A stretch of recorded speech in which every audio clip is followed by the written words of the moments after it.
Deputy CM Brajesh Pathak ji के साथ हम निकल चुके हैं चुनावी कैंपेन पर। दूसरे चरण के लिए चुनाव प्रचार में जा रहे हैं और सबसे महत्वपूर्ण जगह आज जा रहे हैं अयोध्या के साथ ही पूर्वांचल के सोनभद्र में भी उनका दौरा है। पाठक साहब, पहले चरण का मतदान खत्म हो गया, दूसरे चरण में जब देखा जाए कुछ घंटे ही शेष रह गए हैं चुनाव प्रचार थमने में। क्या अवलोकन आपका रहा है? भारतीय जनता पार्टी जन जन तक पहुंचने में सफल रही है। माननीय मोदी जी की गरीब कल्याण योजनाएं सभी लोगों तक पहुंची हैं और उत्तर प्रदेश के लाइन आर्डर की सराहना आम जनता कर रही है। मैं दावे के साथ कह सकता हूं बीजेपी पिछली बार से अधिक सीटें लेकर इस बार चुनाव जीतेगी और भारतीय जनता पार्टी की लहर चल रही तो कम नहीं होगा कहना, क्योंकि विपक्षी दल घरों से निकले ही नहीं और जनता का बिल्कुल भी उनके प्रति रुझान नहीं है। आप कह रहे हैं विपक्षी दल नहीं निकले हैं, लेकिन कानपुर में देखा जाए अखिलेश यादव, डिम्पल यादव भी अपने दौरे पर पूरे चुनाव में 3 जगह दिखाई दिए हैं, सहारनपुर, कन्नौज, लखनऊ। कल कानपुर में कह रहे हैं जाएंगे, लेकिन भारतीय जनता पार्टी सभी जिलों में, जो हमारे सभी नगर निगमों में, नगर पालिका परिषदों में, नगर पंचायतों में, अधिकतर में हम लोग पहुंचे हैं और बहुत अच्छी स्थिति में भारतीय जनता पार्टी चुनाव जीत करके आने वाली है। मायावती भी कह रही हैं कि पहले चरण की वोटिंग के बाद उन्होंने भी जनता का आभार जताया है और कहा कि वो अकेले दम पर चुनाव मैदान में है और जनता को पूरा समर्थन मिला। बहुजन समाज पार्टी आदरणीय बहन जी कभी भी इन चुनाव में नहीं निकलती हैं। उनका अपना एक काम करने का तरीका है।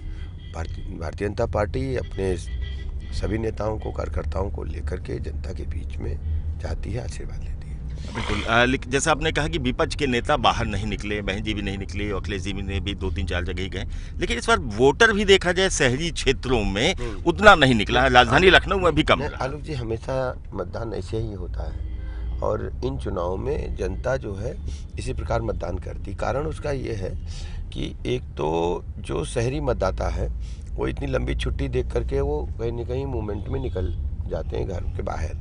दूसरा ये है कि शहर में माइग्रेशन बहुत होता है। जैसे जो आदमी किराए पर या अपने पुश्तैनी मकान में रकाबगंज में रह रहा है और वो 5 साल में मकान नई कॉलोनी में बना लेता है, तो फिर रह वहाँ रहा है और वो उसका 5 किलोमीटर दूर है, तो इस कारण वो मतदान करने से उनका उदासीनता वगैरह का रवैया रहता है।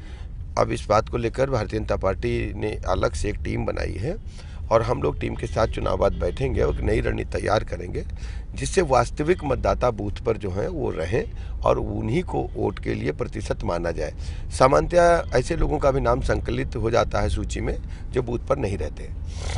चूँकि आप न्याय मंत्री भी रहे हैं और सरकार में उप मुख्यमंत्री है, कई बार ये मुद्दा उठता है कि वोटर लिस्ट एक जैसी होनी चाहिए विधानसभा की और नगर पंचायत के लिए हमें कानून पास करना पड़ेगा, कानून बनाना पड़ेगा और संसद की भी सहमति लेनी पड़ेगी। पाठक साहब, मेयर के जो चुनाव हैं शहरी क्षेत्रों में, वहाँ निश्चित तौर पर आप प्रयास करेंगे आने वाले दिनों, लेकिन जो नगर पंचायत है और नगर पालिका है वहाँ पर ज़्यादा जागरूक मतदाता देखने को मिला। वहाँ का परसेंटेज जो वोट का है, दरअसल क्या है, वहाँ माइग्रेशन कम है, ना के बराबर है।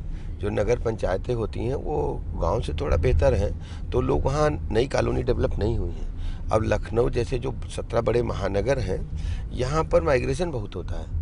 जैसे अब घनी बस्ती में लोग रह रहे थे, नई कॉलोनी में चले गए, नई कॉलोनी में किराए पर रहते थे तो अपना घर बना लिया, अपना घर बनाते तो भाई भाई में बंटवारा हुआ, दूसरे भाई ने दूसरे मोहल्ले में फ्लैट ले लिया। ये दिक्कत आती है और ये टेक्निकल प्रॉब्लम है। हम इसको दुरुस्त करने के लिए भारतीय जनता पार्टी ने एक टीम बनाई है और चुनाव के बाद इस पर हम गंभीरता से अध्ययन करके आगे बढ़ेंगे। बिल्कुल। जो कम मतदाता प्रतिशत है उसको लेकर एक टीम बनाई है बीजेपी ने जो उस पर काम करेगी ताकि शहरी क्षेत्र के मतदाताओं को भी निकाला जा सके, वो अपने मताधिकार का प्रयोग कर सकें। पाठक साहब, देश और प्रदेश में डबल इंजन की सरकार चल रही है। केंद्र में मोदी जी हैं, उत्तर प्रदेश में यूपी जी। ये ट्रिपल इंजन की बात लगातार आप करते आए हैं, मुख्यमंत्री जी करते आए हैं, तो ये ट्रिपल इंजन की क्या भूमिका अब रहने वाली है? लोकल बॉडी की जो सरकारें हैं ये नगर के विकास के लिए जिम्मेदार होती हैं और इसलिए जो केंद्र के धनराशि आएगी, जो प्रदेश से भेजी जाएगी, उसको खर्च करने के लिए नगरों के डेवलपमेंट को बहुत आवश्यक करने के लिए भारतीय जनता पार्टी का जीतना जरूरी है। लेकिन इस बार आप के प्रमुख मुद्दे क्या रहे हैं और मुकाबला आपने कहीं देखा? कुछ जगह तो समाजवादी पार्टी भी दावा कर रही है। अलग अलग लोग लड़े हैं, कहीं बसपा लड़ी है, कहीं निर्दल लड़े हैं, कहीं सपा लड़ी है, कहीं कांग्रेस लड़ी, अलग अलग लोग लड़े हैं। बीजेपी की क्या स्थिति अब देख रहे हैं? नंबर 1 पर हर जगह है और बेहतर स्थिति में है। पाठक जी के आवाज़ से हम पहुंच चुके हैं एयरपोर्ट पर और एयरपोर्ट में पाठक जी का हेलीकॉप्टर तैयार है। हेलीकॉप्टर में बैठ चुके हैं, खाने पीने का सामान भी है, स्नैक्स भी है, कोल्ड ड्रिंक भी है। क्या लंच आप अपना घर से लेकर आते हैं? भोजन अपना साथ में। जी। और कब मौका लगेगा भोजन ये करने? दोपहर में जब भूख लगेगी तो खाएंगे।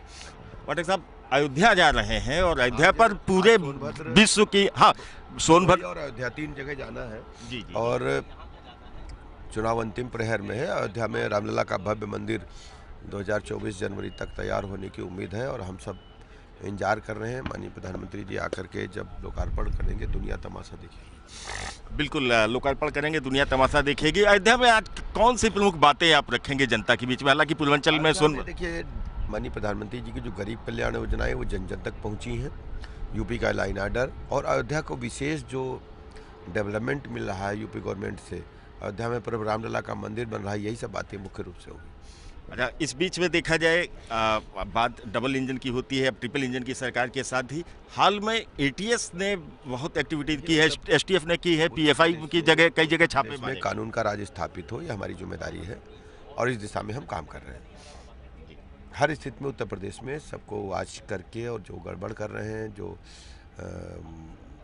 देश को कमज़ोर करने की साजिश रच रहे हैं, ऐसे लोगों को बख्शा नहीं जाएगा। आप डिप्टी सीएम केशव मौर्य जी, मुख्यमंत्री जी ने इस चुनाव को में इतने दौरे किए हैं, आपकी करीब 60 के करीब जनसभाएं हो चुकी हैं। क्या ये लोकसभा का सेमीफाइनल मान के आप कर रहे हैं? मैंने लगातार पार्टी के निर्देश पर हम लोग काम कर रहे हैं और कार्यकर्ता इंतजार करते हैं। 5 वर्ष में एक चुनाव आता है ऐसा जिसमें कार्यकर्ता चुनाव लड़ते हैं, तो ऐसे सभी कार्यकर्ताओं के साथ हम लोग हैं। एक अंतिम सवाल, कितनी उम्मीदें हैं इस चुनाव में? पिछली बार से बेहतर रिजल्ट आएगा और अच्छी स्थिति में बीजेपी है और बीजेपी की लहर चलेगी।